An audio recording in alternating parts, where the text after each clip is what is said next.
Let me guess. You've been through some things, yeah? There were probably times in your life when you felt like things would never get better, and no matter how hard you tried, there was just nothing you could do to get out of it. Yeah, we have all been there. But what if all the trials we step in throughout life aren't meant to be avoided, and the struggles that we face aren't actually anything that we need to escape? Because maybe those painful stumbling blocks are actually assists, cosmic setups, not a punishment, but a pathway to better outcomes. Today, we are talking about rebranding negative experiences so that we can realize the gifts that they offer, so that they can help us move through difficulty and bullshit without losing ourselves in it. I'm Joanna, and this is the Leather and Lace podcast.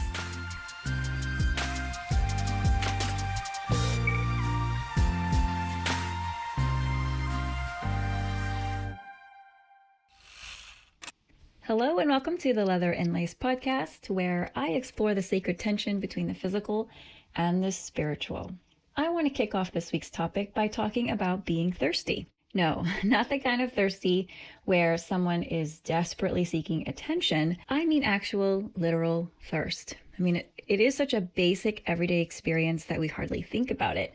You get thirsty, you drink water, end of story. Oh, wait a minute, but is it really that simple? Well, because I'm a nerd for analogies and deriving profoundly meaningful insights from the mundanest of things, I say that something as simple as thirst actually holds deeper truth and insight into the blessings that come with adversity. I believe that every struggle, every dry, uncomfortable season of life isn't just something to suffer through. In fact, I think it serves us better to see how our struggles point us toward a future blessing. Whether the struggle is as simple as the tediousness of thirst, or something much more devastating like an unexpected medical diagnosis, a divorce, or losing a loved one, I hope that by the end of this episode, you will walk away with a whole new perspective, not just on thirst, but on all the difficult moments life throws at us. Let me start by telling you a quick story. Okay, so a few weeks ago, I was playing pickleball. 5 straight games, no water. I was just way into it to take a break. And if you play pickleball, you know what I'm talking about. It's a bit of an obsession. In fact, this is a spiritual podcast, and I always find a way to talk about pickleball. Anyway, it was hot. The sun was out. So eventually I had to get some water. And oh, let me tell you, that water was glorious. But when I was done drinking, I was really surprised that the first words out of my mouth weren't about how amazing the water tasted. No. Surprisingly, the first thing I said was, "Oh my God, it's so good to be thirsty." And that moment hit me like a download. I was more grateful for the thirst than I was for the water, because without the thirst, the water would not have been as glorious. So let me say that again. Without thirst, water would not be as glorious. And it got me thinking, have I ever thought to be grateful for my struggles and how it's the struggle that has made the experience of life much more gratifying and meaningful? Have you? Have you ever thought to be grateful for struggle?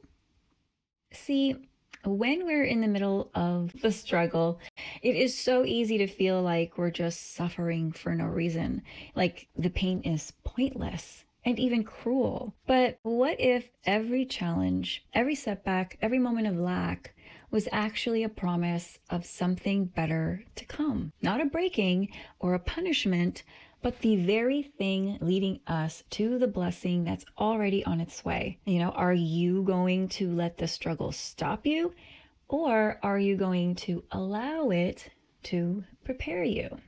I know it's easy to get caught up in how hard things are, to feel like life is just kicking you right in the ass. And I don't know, maybe some of us actually enjoy throwing ourselves a little pity party here and there so that we can wallow in our victimhood, letting it consume us. But when we do that, we completely miss the bigger picture, and we start believing that the hardship is permanent. We let our frustration turn into bitterness, and we forget that this moment, this horrible moment, isn't the whole story, because the story keeps going. Just like thirst makes water glorious, our struggles make our growth meaningful. Our challenges give us opportunities for victory, and our hardships are what make us powerful.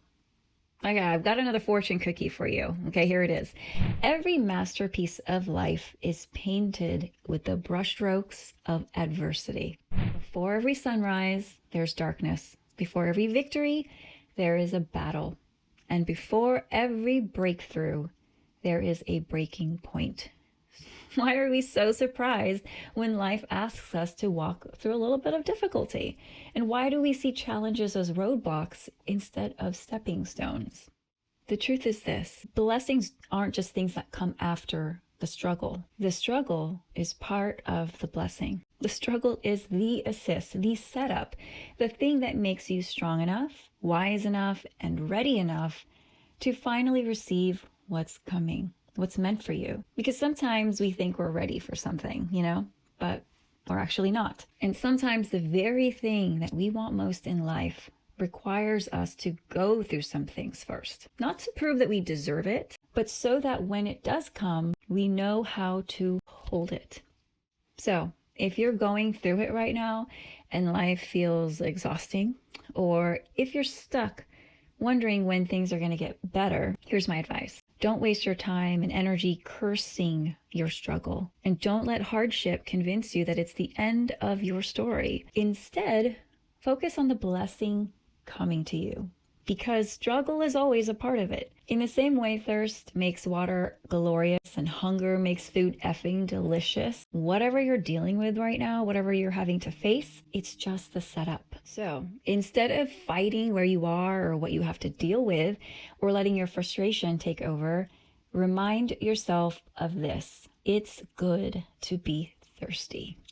All right, friends and allies in creating a more beautiful and unified world, thank you so much for spending time with me this week. And I hope that this message spoke to you in some way. And if it did, please do me a favor and like this video, because it helps more people find this content, and so that they can be likewise inspired. I'd also love to hear your thoughts.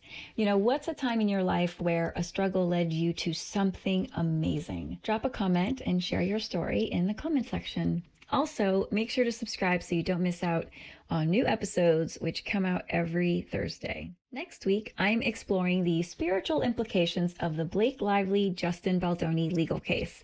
Trust me, it is not just a sleazy Hollywood scandal. So I will be mining it for spiritual insight in next week's episode. Until next time, stay grounded and embrace the sacred. Love and light, friends. Bye.